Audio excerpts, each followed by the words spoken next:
prompted ICASA's call for the increase of local music quotas on public radio stations?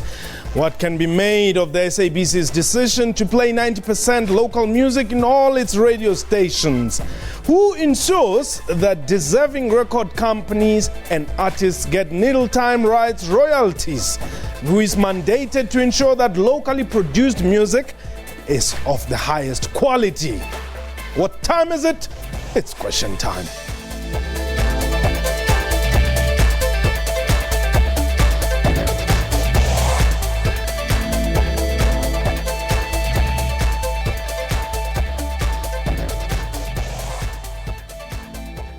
Welcome to Question Time. My name is Mpho Tsedu. A milestone announcement was made by the Chief Operations Officer of the SABC last week. Hlaudi Mtswening announced that with effect from Thursday last week, the public broadcaster would play 90% of local music in all its 18 radio stations. In March this year, the Independent Communications Authority of South Africa instructed that holders of public sound broadcasting service licenses must play at least 60% local music.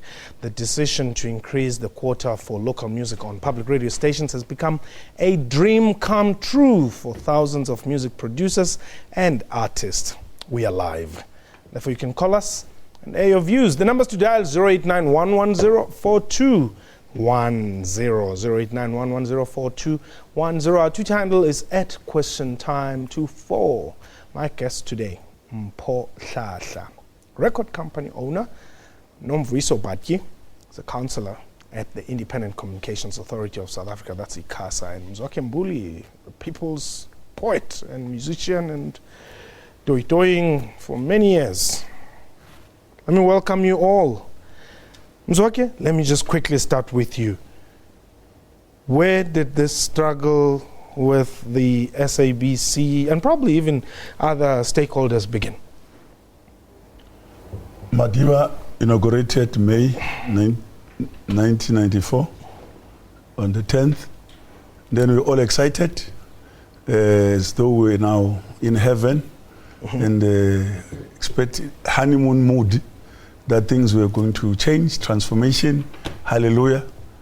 May, June, July until December, nothing happened. Status quo remained. Again, 1995, 1 January, February, there was nothing. Then we began to challenge now. One had to mobilize, move from one house to another, rehearsal place to another, talk to musicians, artists, saying, what do you say? I mean, it's like nothing is happening here. Yes. Then we said, I think our target is the SABC.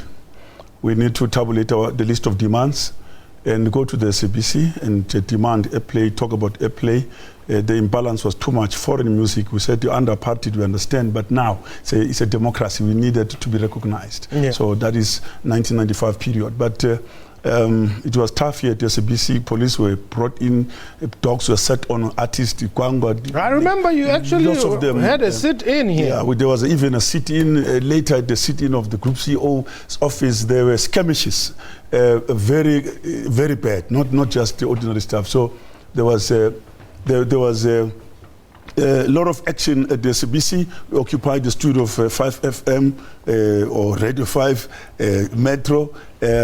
You know, because for many years people had taught about format, this and that, you know, and we talked about the band stand on the airwaves that, you know, you can only hear stronger Changan music on Parapara FM, Mungana Donene, Yozozo, Mkwebo on the other side, not Tembe Mkwebane, only on, you know, Kwekwezi. But we had to say, this thing is a free country, the band stands are gone. We mentioned piracy, that it's, you know, there's piracy problem here, there's Payola, we mentioned all those things. Now, it's a brick wall. Things were tough here. Things were tough. We had to go to Madiba then. I think we had to present a petition to Nelson Mandela. He was the president. We tabulated all our problems, our grievances, that I think you are our last hope. That is 1997. Yeah. Then I think at the very same, we had to attack Samro. You know, Samro at that time, facilities were toilets for blacks, toilets for whites. You know, the burial ground was little. I'm sure if someone would get 1,000, today it could be 10,000 after the death of a musician. So, but there are a number of things that we had to, they were unclaimed royalties, uncollected. We had to push, because sometimes when these things are released 6 months later, it is not accompanied with interest. So that is your 1995, 6 and 7. Then we've got the SABC saying 90% local music. Yeah. You welcome that? We applaud, we welcome Hlaudi Motsoeneng's administration and his team. I don't think anybody today can simply say something else. We are proudly South African, Africanness. This is Africa, this is South Africa. We were looking forward to see what happened in 2010, for example, where there was galore music from South Africa and the diaspora. And we thought this thing is doable, it's happening. Yet for many years we were told we were parking on the wrong tree. It's ICASA. We must talk to ICASA about court and stuff. So I'm glad that no one is longer telling us about ICASA. It's happening now. ICASA, you been saying 60%. Well, the SABC said 90, actually implemented it. Let's talk about how did you arrive at 60? Okay, from our side at ICASA, this is how we arrived at the 60%. We did a cost-benefit analysis across all three sectors of broadcasting, which is your public, commercial, and community. And because we regulate everyone as a collective, we had to look as to when a person gets licensed as of this today, how much local content will they be able to carry. So we have set up a minimum. Even before, we had the old regulations where even then, SABC and other broadcasters way above the quotas that we set. A quota is just a minimum, it's a baseline. So a person can always and is actually encouraged to actually increase it. Just to add, especially the public sound broadcasting, all the SABC radio stations have substantially exceeded the quotas that were set before. But then what are you doing with the privately owned radio stations? We have set quotas even for those. Are they meeting them? They are meeting them. They are meeting them. Because really? You must remember, the privately owned, most of them, they would have a specific type of license. They will either have a license that is called a talk radio license. No, let's talk about non-talk. Yes. If you looked at our reports, the compliance reports that we published on the 31st of March, on the music quota that has been set for even the private ones, they have met those ones. Mpo doesn't agree, actually. That's why I'm saying the quotas that we have. I'll make an example. You have private companies that have quotas that even are above the current regulations that we have, that is in terms of their license. However, we know that there are gaps wherein one of there's few, not here in Gauteng, that are non-compliant, but ICASA wants to say to, because then what are you doing about those who are not compliant? What we're doing about those that are non-compliant, we give them format factors. We say to them, it's not only about playing music, it's also about contributing towards concerts. It's also about ensuring that you interview musicians. And then is that it? Yes, that's what I'm trying to find out is what happens when a radio station does not comply. What do you do besides writing letters? No, we never write letters. That is where you are mistaken. What we do as the regulator, because it's called compliance, a person's compliance is checked over a period of a year. And as I'm saying to you, when compliance over a period of a year, there's not a person that does not comply over a full year period. We'll come back to that. Let me bring in Mpo. You are an unknown musician, I must say. Yeah, independent. Okay. Record label owner, music producer. I've worked with a whole lot of South African music. And I've worked with the Bokama Queen, Bozulu Boy, and for me, working with those kind of music, it is basically reminding us as South Africans that, we need to keep the legacies of the people's poet alive, because without them, this music today wouldn't have existed. But legacy doesn't pay bills, man. Legacy doesn't pay bills only in South Africa because we're not proudly South African, especially when it comes to the music quotas to our radio stations and our public broadcasters, what I mean, and all that. And then I think that, it was a good move for the SABC to actually say they're going to give us 90%, but not only for 3 months. I don't think 3 months is it's quite a number of days to say let's see what's gonna happen. Give us a year maybe, and let's see if this is not gonna change the industry revenue, it's not gonna change the advertisers' revenue, and stuff like that. And if our musicians are not gonna provide quality music to us, you know what I mean? Which I believe we have quality music in South Africa, but we're not given the opportunity to actually give out the music because of the quota and the policies of the radio stations. When you provide music, they say it doesn't meet our criteria, and we don't even know what's the criteria. Okay, hold it there. Let's take Justice. Justice, you are in Pretoria. Welcome. Yes, how are you, Mpo? I'm well. Thanks for the call, Justice. I'm very well. You know what? I would like to say big ups to Claudi. He did a very good job. And the other thing, people are amazed, like, how is Nigeria making it? Nigeria has been doing the very same thing for a very long time. Okay. And what happens is they have the time slots whereby they play their local music, and then on TV as well, they are playing their own soapies together with movies. And then here in South Africa, we're still battling on that. But I will say ICASA, they must also communicate with the soapies and all that so that they can also try to put a lot of local stuff in there, using almost the examples from Nigeria as well. Okay. But I would like to say, thanks, and Claudi, big ups to you and your administration. Okay, thank you. Mzwakhe, let me bring you in here. ICASA says radio stations are complying. There's when there's a violation, you carry, punished, If you flout or there's an infringement, you punish. I'm here to hear of a scenario where ICASA really took drastic steps or end up even in a court of law dealing with the people who were stubborn or not willing to comply. Look, we started this long before even ICASA, okay? Then later there was ICASA on the equation. I'm saying meetings, 90s, we were told, no, you guys are barking at the wrong tree. When we were allowed to enter the SABC, you must talk to ICASA. We cannot violate and increase the quota. We are actually guided by ICASA. Okay. That argument fell apart in 2010 during the World Cup. Suddenly, there was no longer anybody telling us about ICASA. There was so much music in South Africa. We were all excited. After the World Cup, back to square one. Again, status quo was maintained. Okay. Now, there are stations out there now that are actually violating, not complying.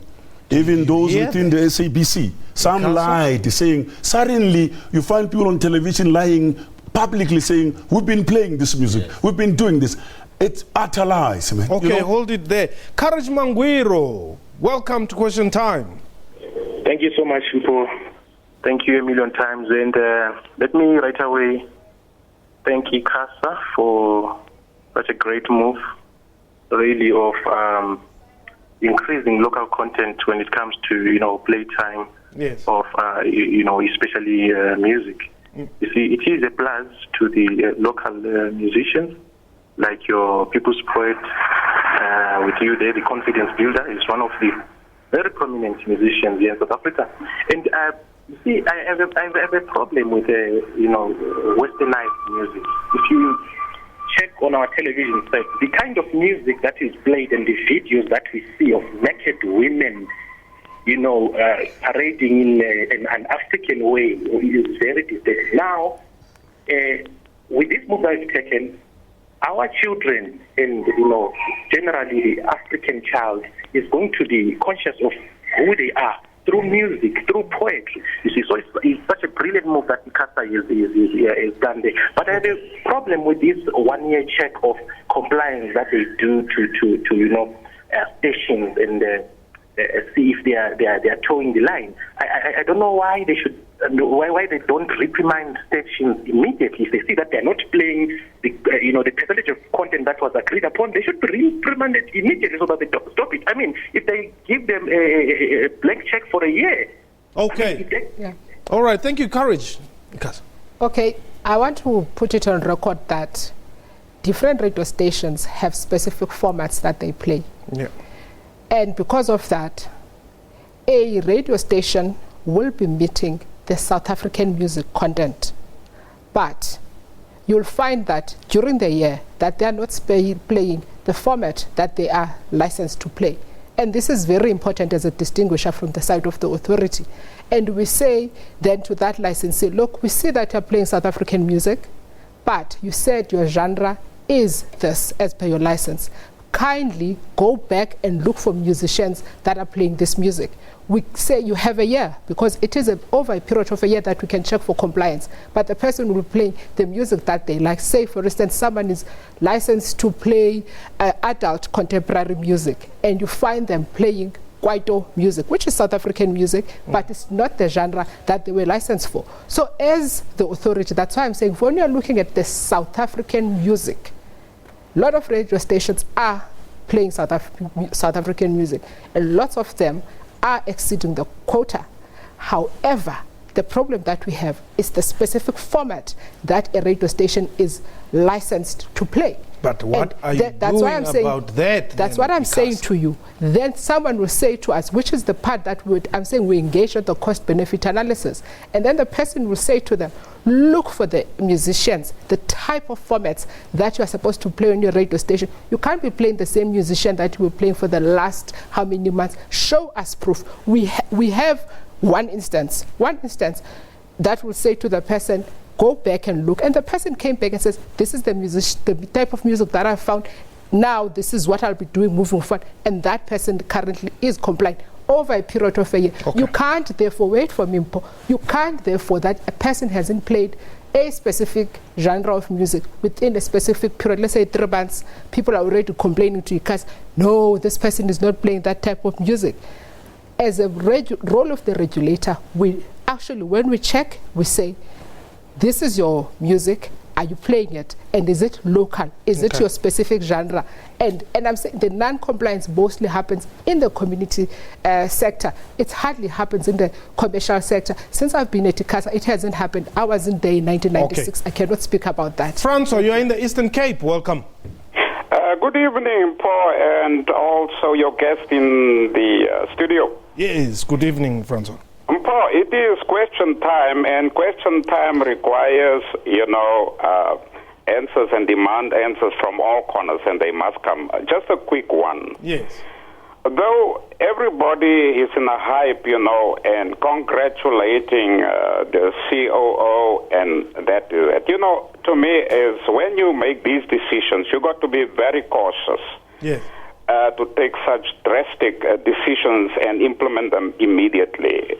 It should be done gradually, because there are some other problems, unforeseen things that might crop up. You find some of the artists with established studios, they would want the bigger share of the cake, and there would be a fighting on all these kind of things. It's a good thing to make changes, but do it gradually.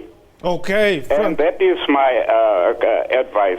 Thank you, and bless you. Thank you very much, Francois. Now, Mzoki, does this 90% airplay mean money in your pockets as musicians? The answer is yes, yeah. I think millions were all these years under apartheid with democracy were going out of the country, through via Samro.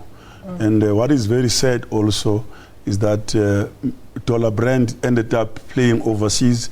The exiles, Miriam Makeba died on stage. She came in the country. There was no airplay, but this money was going outside the country. And whenever these overseas artists receive awards in the Grammys, they don't say thank you, people of South Africa. Instead, South Africa became a stage in their venue for them to come and showcase whether good or bad content they came to South Africa and do it. But it's very sad. The highest honor in the world is a Grammy. And South Africa has got 4 Grammy Award recipients, Mambazo.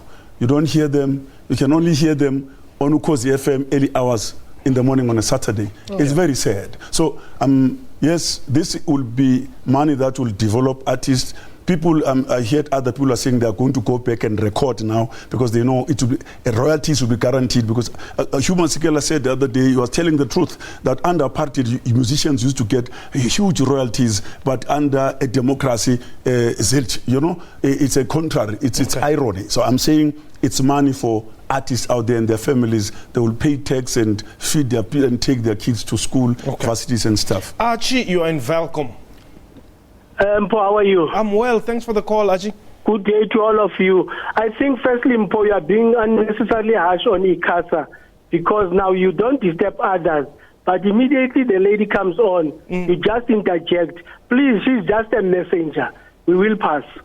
Another challenge we are looking forward to in about the next 12 months, you'll find that now the musicians themselves will be saying, because the radio is playing a lot of Xhosa or a lot of Sesotho. Oh no, ICASA, they are playing a lot of Afrikaans. They are pushing us back to apartheid. They are, etc., etc. How do we, address that issue? Thank you. Okay. Well, did you get the question? Yes, I did. Okay. I'll tell you from the role of the regulator what we do. We say, as the regulator, we can set the minimum. However, the people that are ambassadors of our music, of our culture, of what our children see, is yourself, Zimpo. It's the presenters. It's the music compilers. Those are the people that are ambassadors. Laws can be made and laws can be broken. And that is what we're saying as ICASA, that we can't say there's an over influx of this as against this. Okay. So you have to leave that. And we are, as the regulator, we say we rely on the presenters to be selling and to be genuine to the cause of South Africans. And that's what, in order for South African music and drama and whatever that it is on TV that should be played, to be able to be loved and be paid for by our people. Mpo, currently, what is the situation like? How much money are you making from the SABC?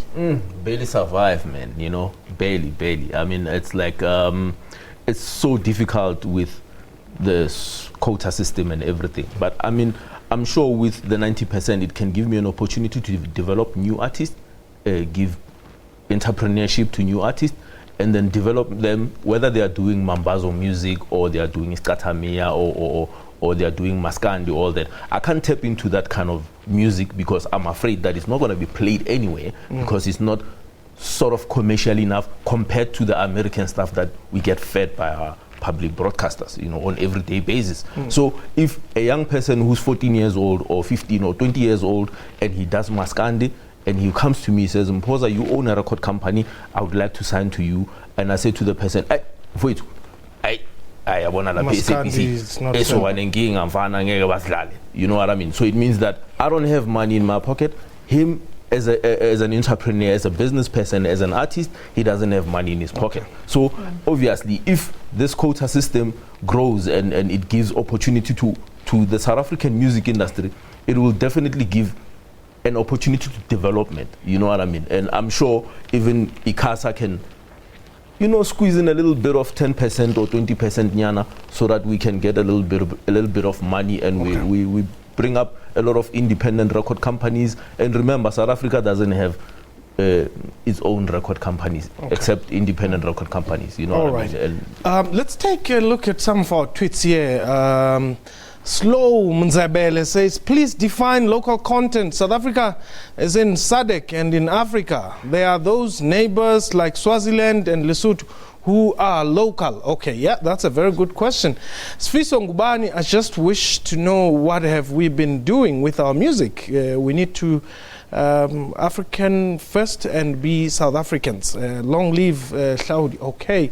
Lekha Samolo says, finally, our local artists will be happy than before. Let's all stop piracy, support out local artists by buying. Amen. Now, a quick one, Mzwaki. This 90%, what does it mean? Is Oliver Mtukudzi local? Is Jonathan Butler local? Yeah, fortunately, we're talking about it this morning. It's if you say American music versus South African music, don't say American music versus the local. As soon as you say local, you drop the flag, the identity of who we are. So it should be very clear that that music is from Zimbabwe, it's Oliver Mtukudzi, it's R. Kelly from America. But we should be saying South African music, the flag is there. Once you say local, then we have a problem. Okay. And piracy is a scourge that should be addressed, because then there are sharks and crime syndicates out there that will actually, it's like cancer. So it's got to be addressed, and parties all in Parliament must speak out now. Okay, that was question time for today.